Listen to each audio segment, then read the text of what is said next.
I thought learning how to date a boy would be the hardest part. I was wrong. The hardest part was figuring out how to make our families understand that Lucas and I weren't confused, or joking, or ruining some perfect childhood friendship. We were in love. And somehow that was exactly what scared everyone. Before my dad decided to nail my bedroom window shut, my biggest problem was standing in front of the prize counter at Starland Arcade, holding Lucas's hand and realizing neither of us had any idea what we were doing. So, I stood in front of the prize counter at Starland Arcade, staring at a wall of stuffed animals like they contained answers from the universe. Do we hold hands first, or is that like a second date thing? Lucas looked at me over the rim of his soda. His blonde hair was a mess from the claw machine fan blowing directly into his face for 10 minutes. Martin. What? Being gay doesn't come with a boyfriend manual. I blinked. That seems like poor community planning. His mouth twitched. I'll file a complaint. The stupid thing was we had held hands before. Across windows, on rooftops, in the dark when everything felt too big to say out loud. But this was different. This was Saturday afternoon under neon lights, surrounded by middle schoolers screaming over air hockey and a birthday party of 7-year-olds wearing paper crowns. This was public. This was date. This was Lucas standing close enough that his sleeve brushed mine, and my brain acting like we were doing something illegal in front of a security camera. I glanced down at his hand. Lucas noticed immediately, because Lucas noticed everything. He lifted his eyebrows. Are you planning to stare at it until it gets lonely? I'm evaluating logistics of my hand. It's a complicated hand. He held it out, palm up like a dare. My heart did something humiliating. I took it. For 3 seconds, we both stood there like idiots. Then Lucas squeezed my fingers once, and somehow that made it worse.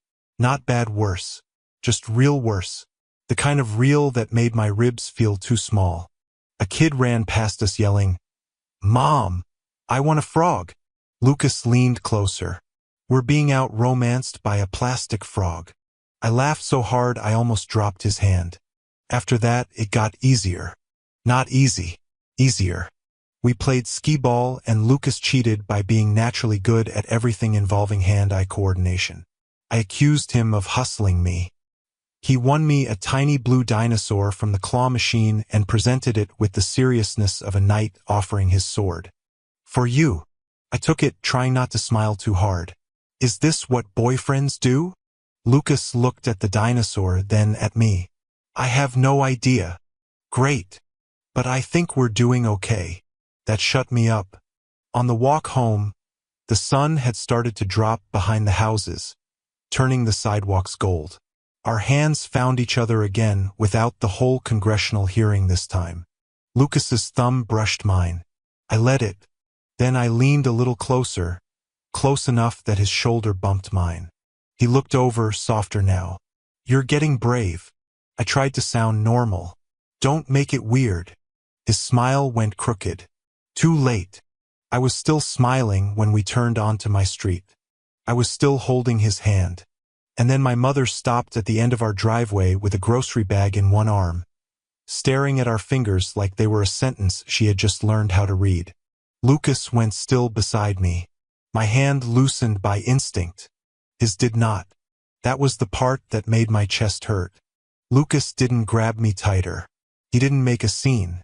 He just stayed there, fingers still warm around mine, giving me exactly 1 second to decide what kind of person I was going to be. My mother stood at the end of the driveway with a grocery bag pressed against her hip.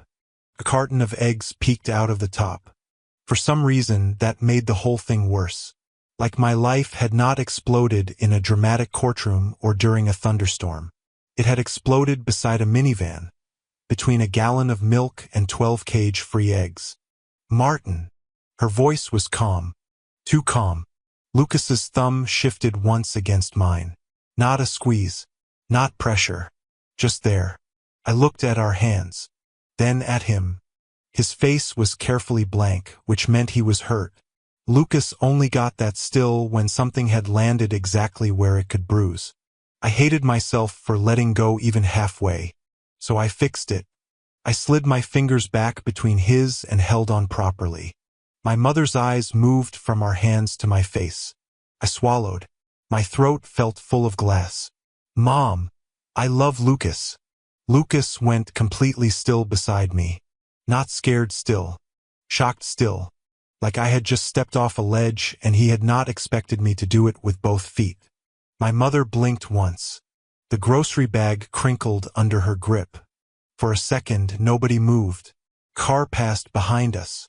Somewhere down the block, a dog barked like the universe had decided we needed background noise. Then my mom looked at Lucas. Not cruelly. That almost made it harder. She looked at him like she was trying to rearrange 17 years of memories in her head. Lucas at our kitchen table. Lucas stealing fries from my plate. Lucas climbing through my window in daylight with his sneakers on because my parents had made that rule when we were 12. Lucas, who had always been safe because everyone thought they knew what he was to me. My mom's mouth parted, then closed again. Lucas finally found his voice. His shoulders were straight, but his eyes were soft. Mrs. Carter, I'm not trying to disrespect your family. I almost laughed because of course Lucas would sound like he was defending a parking ticket at City Hall while my entire nervous system was on fire. My mom took a slow breath. Lucas, I think you should go home. His fingers tightened for half a second, then loosened. I hated that too. Mom! Her eyes came back to me. Not angry. Not yet. We'll talk at home. That sentence had weight. The kind adults used when they wanted to save the yelling for private walls. Lucas looked at me. I looked back. There were about 1,000 things I wanted to say. Don't go. I'm sorry. I didn't mean to let go. I meant it. I love you. I love you. I love you. What came out was smaller. I'll text you. His smile barely made it to his face. Okay. My mom turned toward the house. I followed. After 3 steps, I looked back. Lucas was still on the sidewalk, hands in the pockets of his hoodie now, blonde hair catching the last thin light of the afternoon. He looked smaller from a distance, which was impossible because Lucas never looked small. But right then, he did. Like he had just realized this wasn't only about us anymore. And so had I. Dinner had never sounded so loud. Forks against plates. Ice shifting in glasses. My dad cutting chicken like it had personally offended him. My mom sat across from me with her napkin folded too neatly beside her plate. She kept looking at me, then looking away, like she was afraid her face would say something before she was ready. Dad lasted 6 minutes. Honestly, longer than expected. He set his fork down. So how long has this been going on? My stomach tightened. Not long. His jaw flexed. That isn't an answer. It's the only one I have. Mom touched the edge of her glass. Martin, we're not trying to attack you. Dad let out a humorless laugh. I'm trying to understand why my son was holding hands with the boy who's been climbing through his window for years. There it was. Lucas turned from person into evidence. I pushed my plate away. Don't say it like that. Dad's eyes sharpened. Like what? Like he did something wrong. Dad leaned back, arms crossing. I let him climb through your window because I trusted both of you. The sentence hit harder than I wanted it to. Because once, that trust had felt like proof that Lucas belonged in my life. Now my dad was using it like proof that we had tricked him. I looked down at the table, at the scratch near my thumb from when I was 12 and tried to carve my initials with a butter knife. Lucas had been there that day. Lucas had always been there. My voice came out rougher than I expected. I'm still me, Dad. His face didn't change. And Lucas is still Lucas. He's still the guy who eats half our pizza every Friday. He's still the guy you let borrow your tools even though he never puts them back in the right drawer. Mom's eyes dropped to her plate. I swallowed hard. You liked him yesterday. Dad's jaw tightened. So why do you hate him now? My voice cracked before I could stop it. Because I love him? My mom went very still. Dad's face changed, not softer. Worse, like I had said the word love and made it real in a room where he wanted it to stay theoretical. You're 17. His voice dropped. You don't know what this is. I know what Lucas is to me. You know what you feel right now. Isn't that where everyone starts? He looked away first, and for one stupid second, I thought maybe I had reached him. Then his eyes moved toward the ceiling, toward my room, toward the window that had been our secret door, our bad idea, our late-night escape hatch. The window where Lucas smiled at me like the world made sense if I just stopped fighting it. Dad stood. My chair scraped back before I realized I had moved. What are you doing? His mouth pressed into a flat line. Making sure this house has boundaries. My pulse kicked hard. Dad. Mom rose halfway from her chair. David, don't do this right now. But he was already walking toward the hallway. I followed, my hands cold and useless at my sides. At the bottom of the stairs, he looked back at me. Not angry anymore. Scared. That was somehow worse. I'm closing the window, Martin. I didn't know a window could feel final before anyone touched it. Not shut. Not nailed. Just decided on. Like my dad had already closed it in his head. The next morning, the first thing I saw was not my ceiling or the sad pile of laundry near my desk. It was the window. Still there. Still facing Lucas's room. Still pretending to be ordinary. My phone buzzed under my pillow. For half a second, my heart did the stupid thing where it hoped. Lucas, you alive? I stared at the message until the screen dimmed. Then I typed back. Physically, yes. Emotionally, I've been murdered by dinner. 3 dots appeared immediately. Dramatic. I could see him in my head, leaning against his bed frame, blonde hair messy, mouth doing that almost smile he used when he wanted me to feel less terrible. I almost smiled too. Almost. Downstairs, a cabinet closed too hard. My dad was awake. The almost smile died. At breakfast, nobody mentioned Lucas, which was impressive, considering Lucas was sitting between us in every silence. Mom poured coffee she didn't drink. Dad read the sports section like the fate of Western civilization depended on high school baseball scores. I pushed cereal around my bowl until the flakes turned soft and disgusting. Mom's eyes flicked to me. You should eat. I looked at my bowl. I'm trying to respect the cereal's grieving process. She almost reacted. Dad didn't. That hurt more than if he had yelled. When I got up to leave, his newspaper lowered. You come straight home after school. I stopped with one strap of my backpack over my shoulder. I usually do. His mouth tightened. No arcade. No detours. No Lucas. There it was again. Lucas turned from person into rule. I gripped the backpack strap. He's my best friend. Dad's eyes lifted slowly. That's not what you told your mother yesterday. My face burned. Not from shame. From the fact that love sounded wrong in his mouth even when he wasn't saying it. Mom set her mug down softly. David. He folded the newspaper with careful hands. Too careful. We are not doing this before school. I wanted to say we were already doing it. We had been doing it since Mom saw us on the sidewalk. Since I took Lucas's hand back. Since I said the words out loud and made everyone realize they couldn't shove them back inside me. But the bus would come in 6 minutes. And somehow being grounded before second period felt pathetic. So I opened the door. Dad's voice followed me out. We'll talk more tonight. I stood on the porch, breathing cold morning air like it could make me braver. Across the narrow space between our houses, Lucas's window was open. He was there. Of course he was. Gray hoodie, sleep-tangled hair, one shoulder against the frame like he had been waiting longer than he would admit. He lifted 2 fingers. Not a wave. Promise. My chest loosened. Just a little. I lifted mine back. Then I walked to school without looking down. By the time I got home, my dad's truck was already in the driveway. That was never a good sign. He usually came home after 6, tired and dusty from work, smelling like sawdust and coffee. But his truck sat there at 4:30 like a warning. I found him in the garage.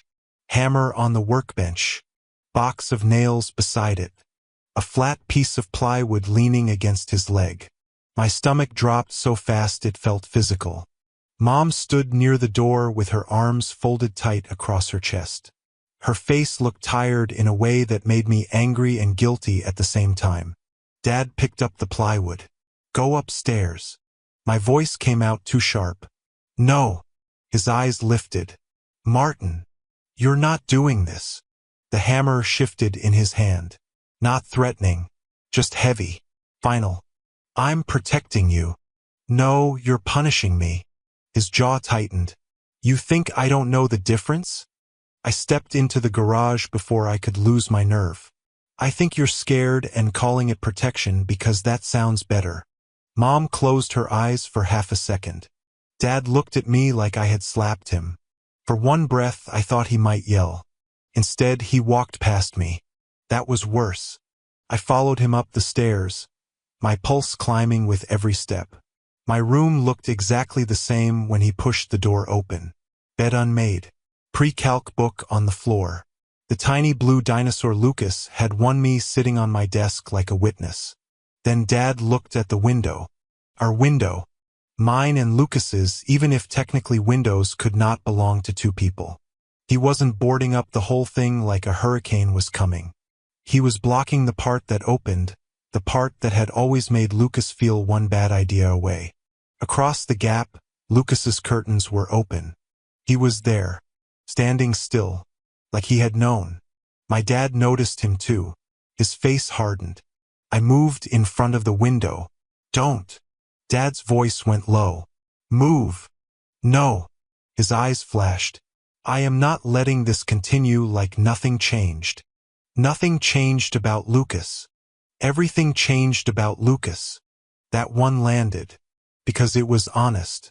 Not fair. Not kind. But honest. Dad pointed toward the window. He was your friend. Your neighbor. The kid who ate half our pizza every Friday. And now suddenly I'm supposed to be fine with him sneaking into your room. He didn't sneak. You let him. Because I trusted him. You trusted him when you didn't have to think about me loving him. The room went quiet. Across the way, Lucas didn't move. Dad's grip tightened around the plywood.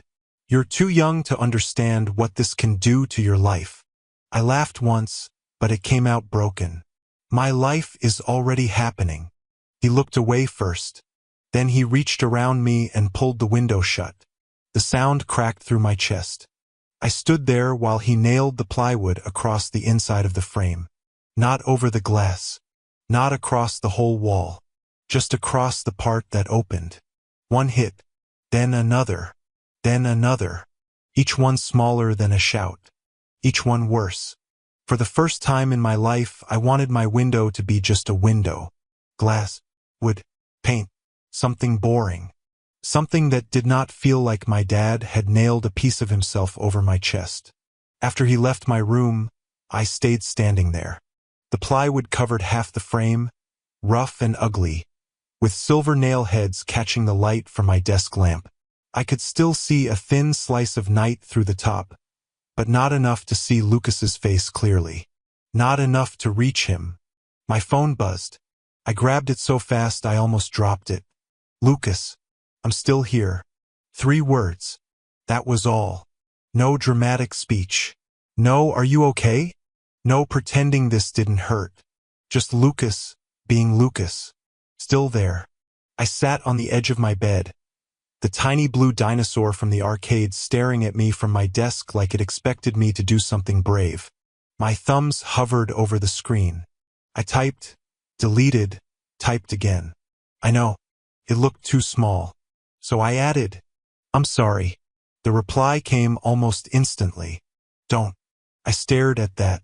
Then another message appeared. You didn't nail it shut. My throat tightened so hard I had to look away.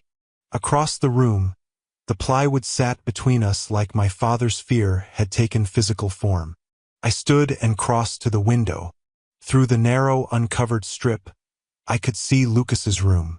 A blur of warm light, the shape of him near his own window, hoodie sleeves pulled over his hands. He wasn't climbing out. He wasn't knocking. He wasn't making this harder by being reckless. That hurt too, somehow. Because part of me wanted him to break every rule and come over anyway. I wanted the old Lucas, the one who turned impossible things into jokes and bad ideas. But the Lucas across from me just lifted his phone. A second later, mine buzzed again. "We're not done." I let out a breath that almost became a laugh. Almost. My fingers shook as I typed back. "No. Then, we're not." For a while, we just stood there, separated by two houses, one narrow roof, and a piece of plywood my dad thought could solve love. Couldn't. I opened my notes app. My old rule was still there, buried under homework reminders and grocery lists. No dating until college. I looked at it for a long second. Then I made a new one. No running when it gets real. Across the way, Lucas's shadow shifted. I couldn't see his smile, but I felt it anyway. Lucas looked like he had slept in a washing machine. That was my first thought when he showed up at my locker Monday morning. His hoodie was wrinkled. His hair was doing 3 different things. The sharp, fearless look he usually wore like armor had been replaced by something quieter. Tired. My stomach dropped. "Your parents know." Lucas leaned his shoulder against the locker beside mine, eyes fixed on the floor. "Good morning to you too." I didn't smile. Neither did he. Around us, people moved through the hallway like nothing had changed. Backpacks swung. Sneakers squeaked. Someone laughed too loudly near the trophy case. Lucas looked normal enough that no one else noticed. I noticed everything. I stepped closer, lowering my voice. "Was it bad?" His mouth pulled slightly to one side. Not a smile. More like his face had tried and failed. My mom used the phrase complicated situation 3 times. I winced. "That sounds bad." My dad didn't say much. "That sounds worse." Lucas finally looked at me. There it was. The bruise without the bruise. Later, behind the gym, where the teachers never came unless someone had set something on fire, Lucas told me the rest. Not all of it. Lucas never liked repeating words that had already hurt him once. He kicked at a crack in the pavement, hands buried in his hoodie pocket. They knew I was gay. That part was old news. I nodded. They were fine with it when it was just me. His eyes flicked toward mine, then away. "But you made it real." I swallowed. "Me specifically?" A short laugh left him. "Yeah. Apparently the boy next door comes with emotional property damage." I hated that he was joking. I hated that it almost worked. He dragged one hand through his hair. "My mom kept saying we grew up together, that our families are too close, that if this goes wrong, everything gets ruined. And your dad?" Lucas stared past me at the empty practice field. "Quiet." The word landed flat. I wanted to touch him, but we were at school, and yesterday my dad had nailed plywood over my window like love was a weather hazard. So I just stood closer. Lucas noticed. Of course he did. His shoulder brushed mine, quick and careful. Then he breathed in like he was choosing not to shake. "I told them they taught me not to be ashamed of who I am." My chest tightened. His voice went softer. "Then I told them not to teach me to be ashamed of who I love." For a second, the whole school disappeared. There was just Lucas, standing there with tired eyes and messy hair, still choosing me after both our houses had tried to make that choice hurt. I reached for his hand. Only for a second. Only behind the gym. But I held on. His fingers curled around mine like he had been waiting. My phone buzzed after last period. My house isn't much better. I looked across the hallway. Lucas stood near the exit, watching me. I typed back before fear could get a vote.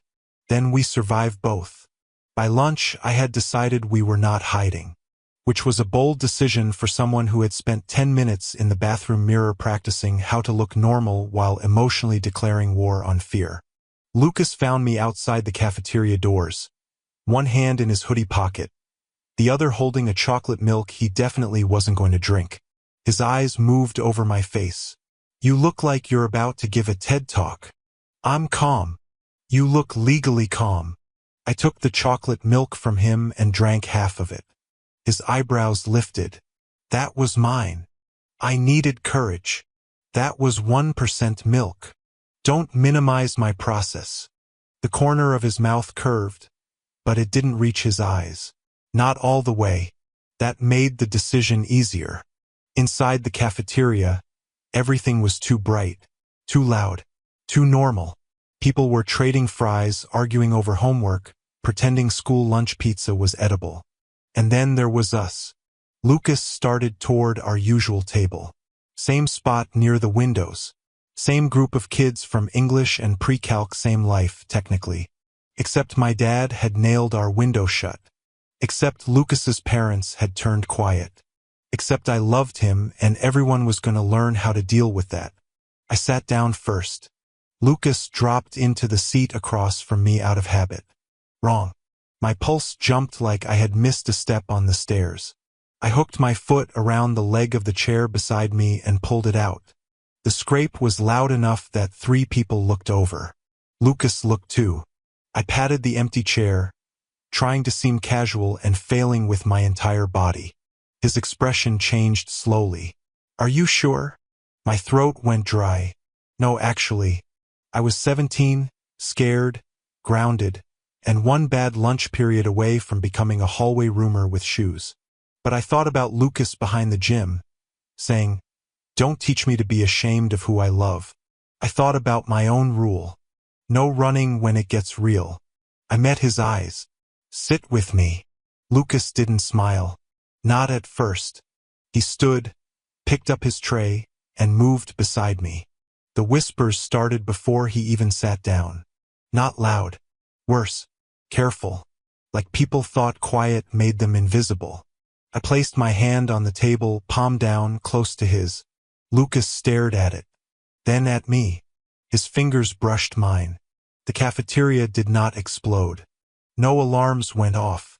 No teachers fainted. No national emergency was declared. But 2 girls at the next table stopped talking. Someone behind us muttered, "Wait, are they actually?"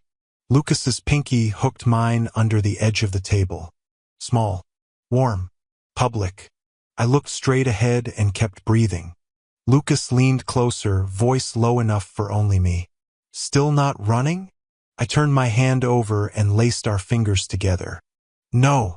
By second period, people knew. By third period, people had opinions. By lunch, I had apparently become half of a thing. That was the word I heard near the vending machines. Thing. Like Lucas and I were not 2 people trying to survive Monday. Like we were a new school policy or a weird stain on the ceiling. A girl from my English class smiled at me near my locker. You and Lucas are actually kind of cute. I stared at her because kind of cute felt better than disgusting, but still made me feel like a puppy in a window display.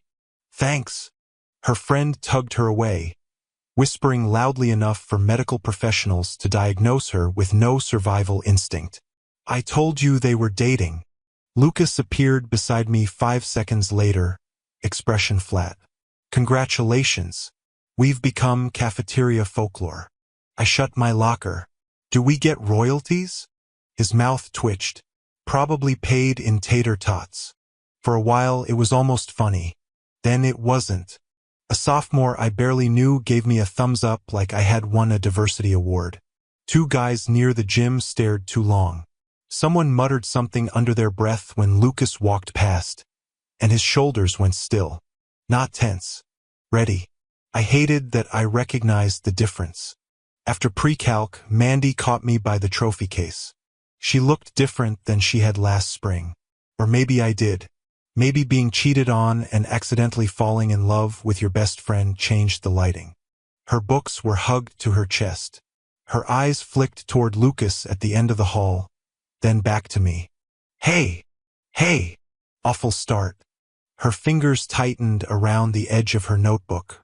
I saw you 2 at lunch. My stomach braced itself out of habit. Okay. Mandy looked down, then back up.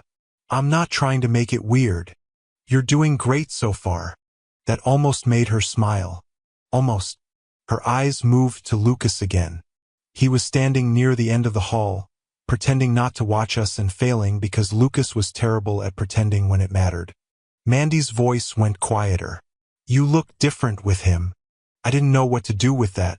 She shifted her books against her chest. Not bad different. Just less like you're waiting for something to go wrong. That should have hurt. Didn't. Not exactly. It landed somewhere honest. I adjusted my backpack strap. I was scared with everyone. Mandy's mouth pulled into a small, guilty shape. Yeah, I think I know that now. For a second, we were just two people who had failed each other and survived it. Then Tyler Reed's voice cut across the hallway. Well, look at that. Martin got himself a bodyguard and a boyfriend. The air changed. Lucas turned first. Of course he did. Tyler stood with his usual two shadows behind him. Grinning like cruelty was a sport he lettered in.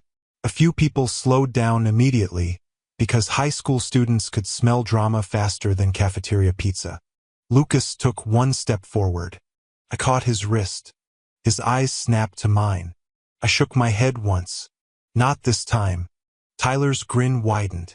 Ah, holding him back? That's cute. My heart hammered. Lucas's wrist was warm under my fingers. I let go slowly, then stepped in front of him. The hallway went quiet enough for me to hear myself breathe. Tyler smiled like he had already won. That was his first mistake. His second was assuming I was still the version of myself who needed Lucas to stand in front of me. So which one of you is the girlfriend? A few people laughed. Not everyone. That mattered. My face burned, but my feet stayed where they were. Lucas stood behind me, close enough that I could feel the heat of him, close enough to remind me I wasn't alone. But not in front of me. Not this time. I looked Tyler up and down, slow enough for the hallway to notice. My voice came out lower than I expected.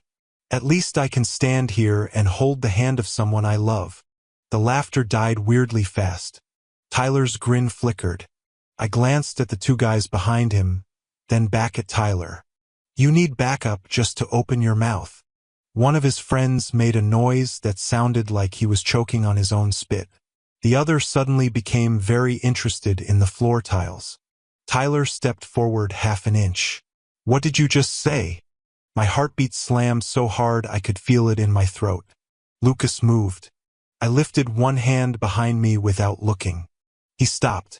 That made me braver than I deserved. I held Tyler's stare. I don't need an audience to prove I'm not scared. Someone near the lockers went quiet in that way that felt louder than laughing. Then someone else muttered, "Damn." Not huge. Not movie scene huge. Just enough. Enough to turn the whole hallway around. Tyler's face went red in patches. His friends looked like they wanted to evaporate into the nearest classroom. The warning bell rang above us, sharp and ugly. Nobody moved. Tyler's jaw worked once. Whatever, freak. That word hit. Not as hard as it would have yesterday, but hard enough. Before Lucas could react, I stepped closer. Not into Tyler's space, just into my own. No, my voice surprised me by not shaking. You don't get to call him that because you're uncomfortable with two people being happy and neither of them needing your permission. The hallway went quiet again. Tyler's eyes cut to Lucas, then back to me. You done? I adjusted my backpack strap. For now. That got another laugh. The bell rang again. A teacher appeared at the end of the hall, squinting like adults did when they sensed trouble but hoped it would solve itself. Tyler shoved past his friends and walked away. His shadows followed, because apparently irony was alive and thriving. I stood there for 1 second too long, adrenaline making my hands feel electric. Then Lucas stepped beside me. His eyes were different, soft and stunned, and something else I couldn't look at too directly without losing my ability to function in public. His shoulder bumped mine. That was hot. My face immediately betrayed me. This is a civil rights moment. Behave. Lucas's smile finally came back, crooked and real. I'm behaving respectfully. You are absolutely not. His fingers brushed mine once before we started walking to class. Small. Quick. Enough. And for the first time all day, the whispers behind us sounded less like a threat and more like background noise. By the time I got home, my dad already knew. Of course he did. High school gossip moved faster than weather alerts and had the accuracy of a drunk GPS. Someone had filmed the hallway argument, and by the final bell, it had already made its way into at least 3 parent group chats. So I had expected some version of the story to reach him. I just hadn't expected him to be waiting in the living room with my mom beside him and my phone charger already unplugged from the wall. That felt aggressive. My backpack slipped off one shoulder. Wow. Full intervention setup. Mom gave me a tired look. Martin. Dad's arms were crossed. Did you confront Tyler Reed in the hallway today? I looked between them. Confront is a dramatic word. Answer me. I swallowed. He was being cruel to Lucas. Dad's face tightened at Lucas's name. And you decided to make a scene? Something hot moved through my chest. No. I decided not to stand there while someone called him names. You made this public. It was already public. Because you chose to make it that way. I stared at him. There it was again. Like the problem was not Tyler being awful. Not people whispering. Not my father turning my window into a construction project. The problem was me refusing to disappear politely. I stepped farther into the room. I didn't make it big. I just didn't hide. Mom looked down at her hands. Dad's voice went quieter, which somehow made it worse. You're 17. You don't know what forever means. I almost laughed. Not because it was funny. Because adults loved saying forever like they had handled it so well. I thought about Mandy. About 2:13 a.m. About writing rules because pain had made me feel smart. I thought about Lucas standing behind me in the hallway and letting me be brave on my own. My hands stopped shaking. Maybe not. I met my dad's eyes. But I know what cowardice feels like. And I'm done choosing it. Mom inhaled softly. Dad went still. For 1 second, the room felt breakable. Then his jaw locked. Go upstairs. I blinked. What? You're grounded. That's your response? His eyes flashed. My response is that you come home after school, you do your homework, and you stop turning this family into hallway gossip. I felt that one in my ribs. Mom stood halfway. David, enough. But Dad kept looking at me like I was something slipping out of his hands. I picked up my backpack. At the stairs, my phone buzzed once. Lucas. I didn't even have to look to know. Dad's hand opened. Phone. I held it for 1 extra second, then gave it to him. Upstairs, the plywood still covered my window. But for the first time, I didn't feel trapped. I felt chosen. Even by myself. Grounded lasted exactly 3 days before I learned there were loopholes in punishment. Not good loopholes. Academic loopholes. My dad could take my phone. He could nail a board over my window. He could make the house feel like a museum where every room had rules. But he could not ban me from the public library without sounding completely insane. The library was the only place my parents could pretend was about homework and not about Lucas. So on Thursday, I did my homework under fluorescent lights between the biography section and a poster reminding children to read more books about frogs. Lucas sat across from me, one sneaker hooked around the chair leg, pretending to study chemistry. He was not studying chemistry. His eyes kept drifting to my face. I tapped my pencil against his notebook. The periodic table is over there, Romeo. His mouth tilted. Did you just call me Romeo?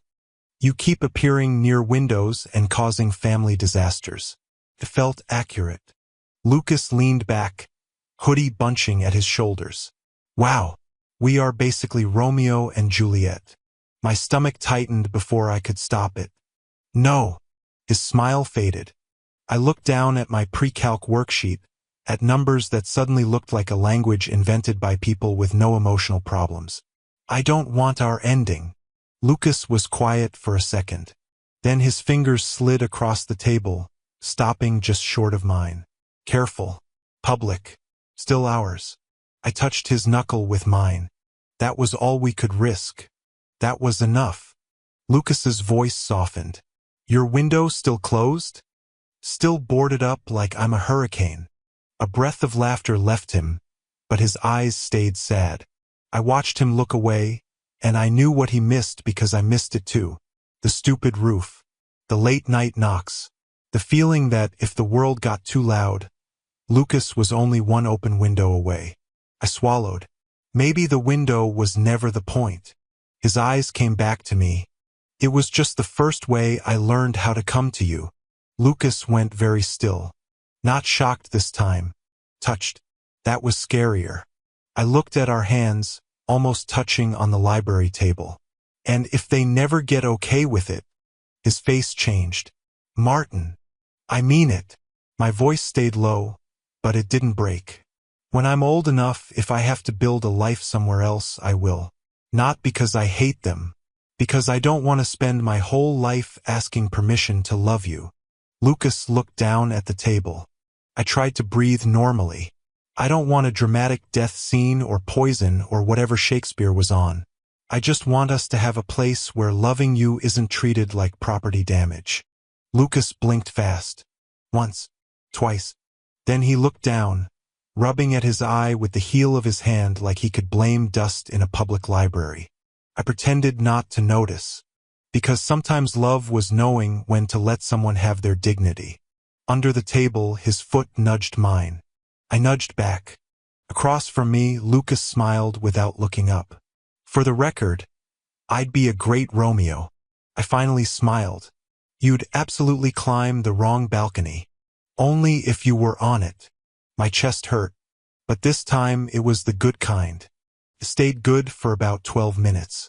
Then my mom's car pulled up outside the library, and Lucas's smile disappeared before I even turned around. She didn't come inside right away. She just sat there in the parking lot with both hands on the steering wheel, looking through the windshield like she had spent the whole drive deciding not to cry. Lucas followed my eyes. His face went careful. That's not a homework pickup face. No. My phone was still gone.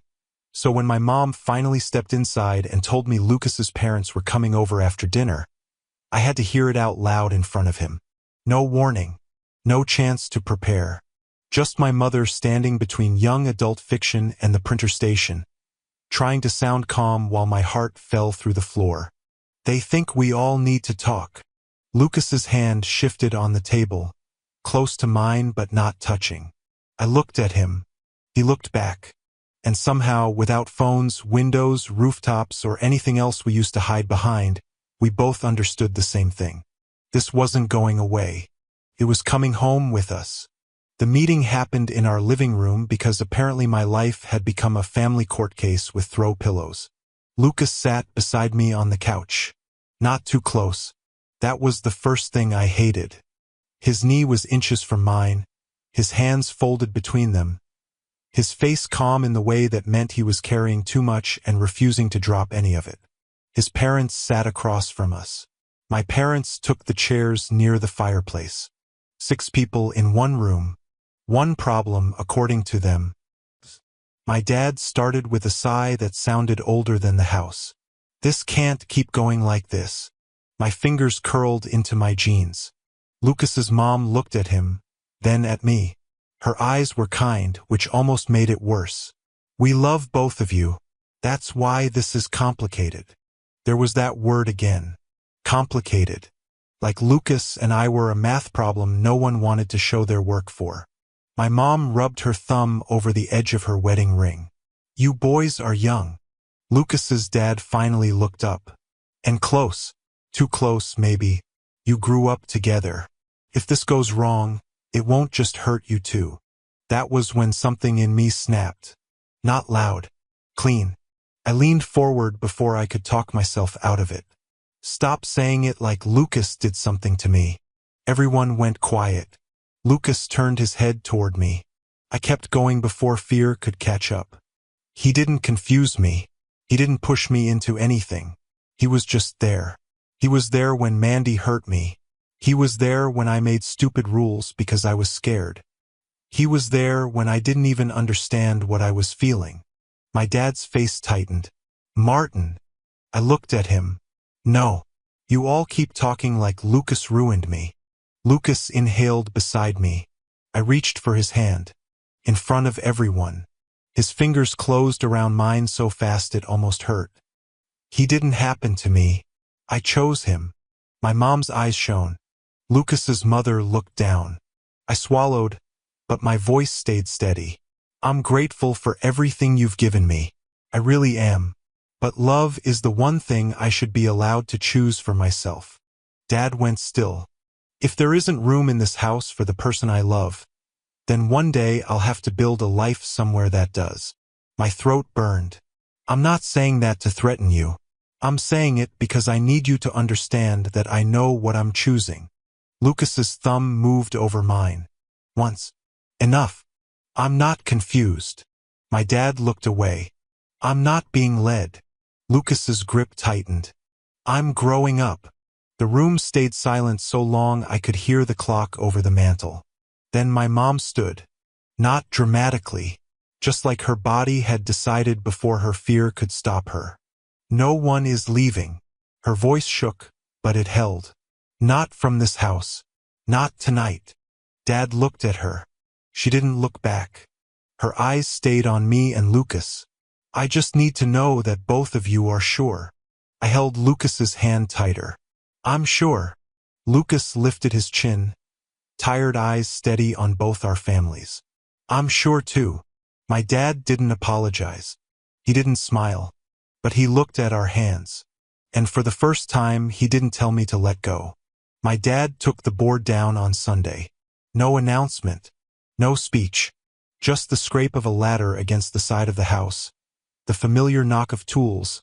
And my dad standing in my room with a screwdriver like he was performing surgery on his own pride. I sat on my bed, pretending not to watch. He pulled the last nail free and set the plywood against the wall. The window looked strange without it. Openable. Dad wiped dust from the sill with his thumb. His eyes stayed on the glass. It wasn't an apology. Not yet. But it was less than a wall. Daylight rules still apply. My throat tightened. Okay.